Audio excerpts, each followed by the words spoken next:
momento de las entrevistas en 24 horas. 7:24, vamos a conversar con el presidente del Consejo de la Judicatura, Wilman Terán. Doctor Terán, gracias por acompañarnos, buenos días. Usted ayer fue a presentar una acción de protección contra el presidente de la República, el ministro de Economía, por la falta de asignaciones, por la falta de recursos. ¿Por qué tuvo que llegar a esta instancia, digamos, extrema y cuestionada?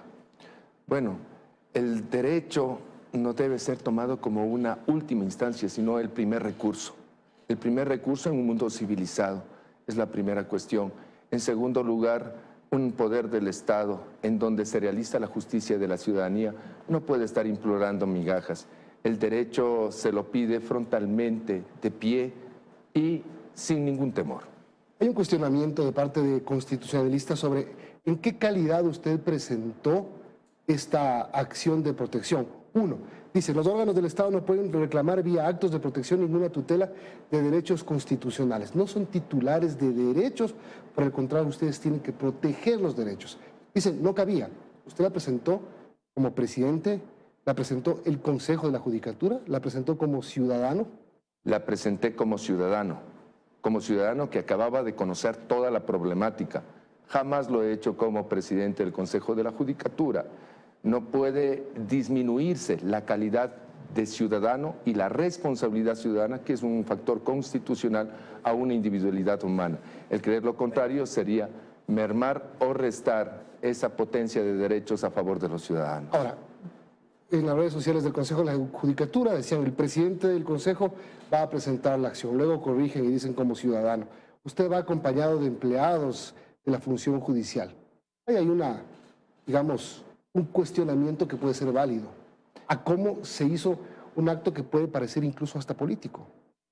Puede ser político. Si el acto de defensa de derechos se lo acumula como un acto político, bienvenido sea. Primera cuestión.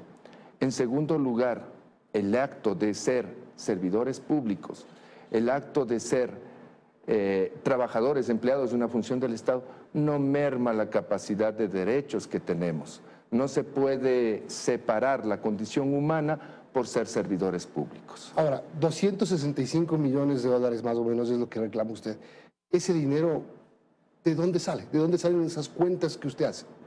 Esas cuentas salen exactamente de lo que ha ido mermando el Ministerio de Finanzas. Tenemos un ejemplo, algo que detecté en una primicia. Más o menos 4.600.000 del gasto corriente son revertidos al Estado en diciembre del año pasado. ¿Pero por qué? Porque le asignan en diciembre, sabiendo que los procesos de contratación demoraban 45 días. Llegó el 31 de diciembre y tuvo que revertir. He allí un ejemplo de la forma sistemática con la que se opera para restar el presupuesto a la función judicial. Pero el Ministerio de Finanzas, el Ministerio de Economía, dice, ustedes han ejecutado solamente el 2% de lo que se les ha entregado. En un comunicado ayer, que lo podemos ver en pantalla, el Ministerio de Economía responde a la acción de protección presentada. Ahí está. 348 millones de dólares es lo asignado por el Ministerio de Economía y Finanzas al Consejo de la Judicatura y esta entidad ejecuta solo el 2%. El Ministerio de Finanzas confunde dos factores. Estoy hablando del gasto corriente, de los sueldos y salarios de los trabajadores, de los empleados, de los servicios judiciales. Cuando habla de ese valor el Ministerio de Finanzas se está refiriendo a gastos de inversión.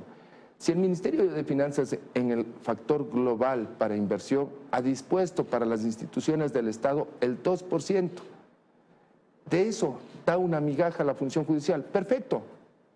Ese valor se ha ejecutado de parte de la función judicial. Falta entonces el 98% de esos valores que asigne y devuelva entonces a la función judicial.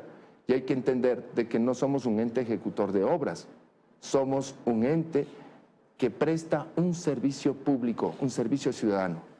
Ahora, aclaremos una cosa, los 265 que usted demandó ayer no son del presupuesto del 2023, no son del presupuesto del 2022, es un periodo de 10 años de recortes presupuestarios que usted ha demandado. Así es, mientras la densidad poblacional está creciendo, el número de jueces, de judiciales, está mermando. Eso implica de que es una medida regresiva e injustificada y que viola, por lo tanto, a los derechos de toda la ciudadanía. Así, por ejemplo, aquellas madres necesitadas que demandan alimentos, aquellas víctimas de violencia que demandan, no pueden tener un servicio de justicia satisfactorio porque el Estado merma el presupuesto, hay menos funcionarios, las citaciones demoran más y esto es lo que ocasiona ese ataque sistemático y generalizado que vulnera derechos de manera global. Pero, presidente, perdón, no se puede llevar a la cuestionable acción judicial en su mayoría en el país, abusos de recursos de protección, libertades injustificadas, a lo mejor cuestionadas, otras solamente a que faltan recursos. Es decir, son dos cosas diferentes, la aplicación de justicia y la falta de recursos para logística de la justicia. Milton tiene mucha razón, no hay cómo tapar el sol con un dedo. Y en ello también este presidente será muy enérgico combatiendo aquellos actos de corrupción. Pero por un acto de corrupción no se puede generalizar a todo. Pues hay que avanzar, no por ello se puede justificar de que para qué van a asignar los recursos. A ver, pero perdón, no es un acto de corrupción. Solamente el fin de semana ustedes sancionan a 3 jueces por 3 hechos absolutamente diferentes. La una, la libertad del líder de los Lobos, Gordo Lucho; la otra, la devolución de bienes a Daniel Salcedo Bonilla, involucrado en el caso de los hospitales. Suspenden a los jueces. Es decir, no es un acto de corrupción. Hay un montón de actos, por lo menos cuestionables, por los cuales ustedes actuaron el fin de semana. Y si toca seguir actuando, seguiremos actuando con todas las medidas que la ley dispone, con el debido proceso, la seguridad jurídica. Hay que hacerlo y hay que poner mano dura. Eso hay que caminar en conjunto. Presidente, ¿no era mejor hablar con el gobierno, pedirle una cita al ministro, al presidente, antes que hacer un acto, digamos, de masa de ayer? Porque fue de masas, fue con gritos y con parafernalia, digámoslo así, en la presentación de una acción de protección. Más parecía un evento político, se lo digo nuevamente. Bueno, yo no puedo controlar lo que la gente ha hecho, jamás yo he... ¿La gente fue por su propia voluntad a expresar este apoyo? La gente estuvo dentro de un evento que es la transformación de la justicia. El director general del Consejo de la Judicatura presentó las cifras, los números, que es lo que indigna totalmente. Hagamos cuentas de lo que se necesita urgente en la función judicial. Los recursos destinados para qué rubros son los más urgentes y cuánto.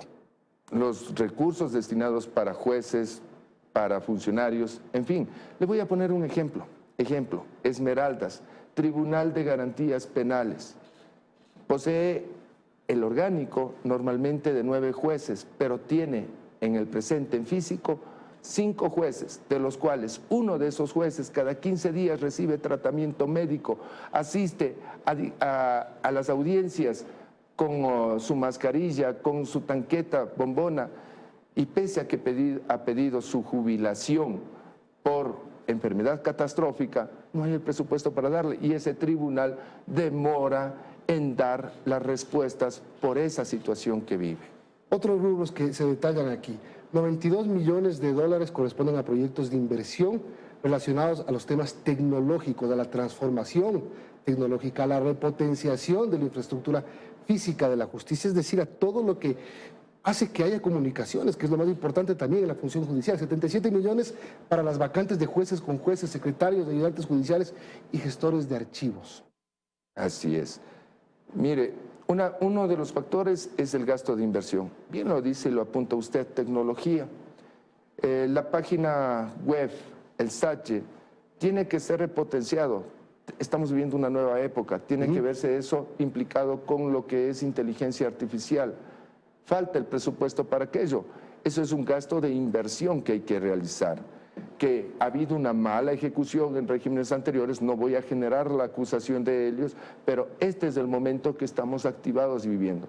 Y ahora, previo a hacer esos proyectos de inversión, requiero el gasto corriente con el personal completo, incluso para combatir la propia corrupción. ¿Usted no tiene con qué funcionar en este momento? En este momento estamos funcionando de una forma deficiente, no óptima. ¿Qué porcentaje de la función judicial funciona de manera correcta en este momento? En este momento, ¿qué porcentaje funciona de manera correcta? No puedo hablar de un porcentaje adecuado. Califique usted, por ejemplo, los servicios básicos de la función judicial, porque hablábamos hace algunos meses de que no había ni para pagar las planillas de agua en algunos edificios donde funcionan las entidades judiciales. Algo que va a resultar un poco gracioso, no hay papel. El reclamo, papel para imprimir los procesos judiciales. No hay tinta de tóners para imprimirlo. Es grave. ¿Usted recorrió toda la función judicial del país? ¿Pudo constatar y palpar todo lo que falta? He ido recorriendo poco a poco cada casa judicial en el país, he recorrido algunas provincias, me falta concluir ese recorrido nacional, pero es generalizado.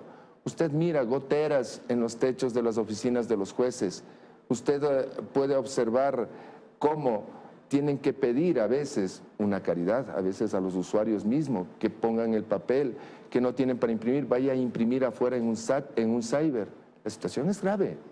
Ahora, presidente, ¿usted espera que el juez acoja su acción de protección y le diga al gobierno, paguen este dinero? No, yo espero de que el juez acate lo que en derecho corresponda. ¿Qué es qué? En derecho yo no puedo incidir en la decisión del juez. Tengo que guardar silencio hasta que el juez resuelva lo que corresponda. Mi pretensión está apuntada en la petición. Está expresado lo que estamos conversando ahorita. Está expresado ese dinero faltante. Está expresado esa angustia y necesidad que lo hice como ciudadano. Pero incidir a que resuelva de una u otra manera, mal podría ser. Usted está pidiendo incluso que se pongan unas placas en los edificios de la función judicial. No es la única vez que lo he hecho. ¿Qué saca con una placa? Le comento. ¿Usted quiere placa y plata? Le comento. A ver. A veces, o generalmente siempre, la conciencia alimenta hacia la gente e incentiva. Hace aproximadamente unos 2 o 3 años, no recuerdo, yo fui juez ponente en un caso de corrupción de un juez que fue sentenciado y condenado, el juez Aurelio Quito. Entre la medida reparatoria dispuse un texto que decía algo así: los funcionarios judiciales repudiamos todo acto de corrupción. Esa placa mandé a ponerla en todo el Ecuador. Actualmente me he enterado que los procesos para poner esa placa está dándose. Eso lo he hecho hace 4 años atrás. Mucho tiempo atrás, hace 6 años atrás, en otra sentencia reparatoria, también se mandó a poner medidas difusivas que entrañan la conciencia. ¿Usted cree que sirven de algo? La conciencia humana, sí. ¿Usted no cree en la conciencia? Totalmente, pero no necesito de una placa para que mi conciencia me haga reflexionar de ciertas pero cosas. sí recordarlo. Pero cuesta. Cuesta. A lo mejor con lo que cuestan las placas compra el papel para la impresión. A lo mejor con lo que cuesta la placa evita de que un gobernante nuevamente vuelva a desatender una importante función del Estado. Y pide intereses diarios. Sí, pues eso hace ver la angustia y la alerta de la necesidad y que tiene que cumplirse ya.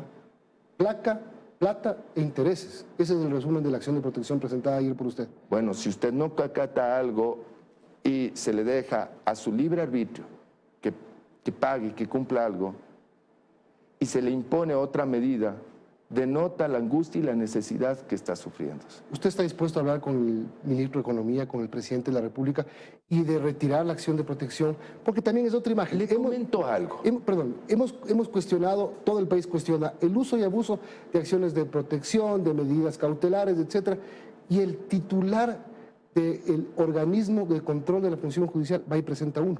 Le comento, yo soy un hombre de derecho, tengo fe en el derecho y en la ley. Eso es algo irremediable en todas las personas que somos formadas en derecho. Por otro lado, le comento, yo me he reunido con el presidente de la República, ha prestado una buena intención, un buen interés. No, el ministro de Finanzas ha atendido a los requerimientos. Es un goteo que quieren hacerlo, muy despacio. Un goteo que para esos jubilados, para esas personas que han sido repuestas al sistema judicial. ¿Cree que no les importa o que no tienen plata? No les importa posiblemente. Hay las formas técnicas. Esperemos que esto se solucione. Y una pregunta final. Hay una acción presentada, propuesta por el presidente de la Corte Nacional de Justicia para trabajar en acciones conjuntas para luchar contra el crimen organizado, para dar mejor justicia al país. Ya hubo una reunión. ¿Cómo la vio y qué espera de este grupo de trabajo entre Ejecutivo, Función Judicial, Consejo de la Judicatura, Fiscalía General del Estado, Asamblea Nacional? Así, la mesa interinstitucional, están trabajando las áreas técnicas en aquello, pero realmente la situación presupuestaria es caótica. Podemos trabajar coordinadamente. La coordinación no solamente está para los acuerdos, los documentos, los abrazos, sino también la coordinación en dar cada uno lo que tiene. La función judicial dará lo mejor, por un lado. Por otro lado, el gobierno tiene que asignar el presupuesto. Cuando usted llega al Consejo de la Judicatura, hace un recorrido y descubre que no hay ni para el papel de impresión ni para la tinta, y todo lo grave que se vive por la falta de recursos económicos. Pero por el otro lado, ¿de qué se ha dado cuenta? ¿A cuántos jueces ha sancionado desde que usted llegó? La situación de muchos jueces es insostenible para el país. Así es. No he contado el numérico de jueces, pero si no ha contado es porque hay bastantes. Todas las semanas hay sesiones disciplinarias. Esas no se transmiten en vivo porque hay que precautelar un derecho de intimidad. Pero todas las semanas se resuelve sobre aquello. En esta semana lo que han publicitado los medios de comunicación es que el día sábado cerca de la medianoche se ha suspendido a 3 jueces. Pero eso no significa que todas las semanas se está haciendo ese proceso de depuración. ¿Cómo separa, doctor Terán, estas acciones que para el país resultan asombrosas y que pueden ser hasta por fallas de procedimiento, por certificados favorables al PPL emitidos por el propio SNAI? Por ejemplo, hablemos del caso de alias JR, que se sacó el grillete. En esa virtud hay que ver otra clase de infracciones. Hay también las infracciones de mala práctica profesional en la que posiblemente podrían estar incurriendo el mismo personal del SNAI. Ahora, hay algunas categorías. Quiero que usted me las califique así de una manera muy rápida. Primero, desde el parte policial. Hay críticas incluso a quienes elaboran a veces los partes policiales que no sustentan para un trabajo de fiscalía. 2, el sustento de los fiscales.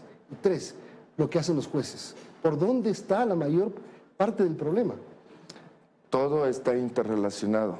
Pueden hacer desde uno y continuar con el siguiente funcionario y el siguiente. No es cuestión de echarse la pelotita.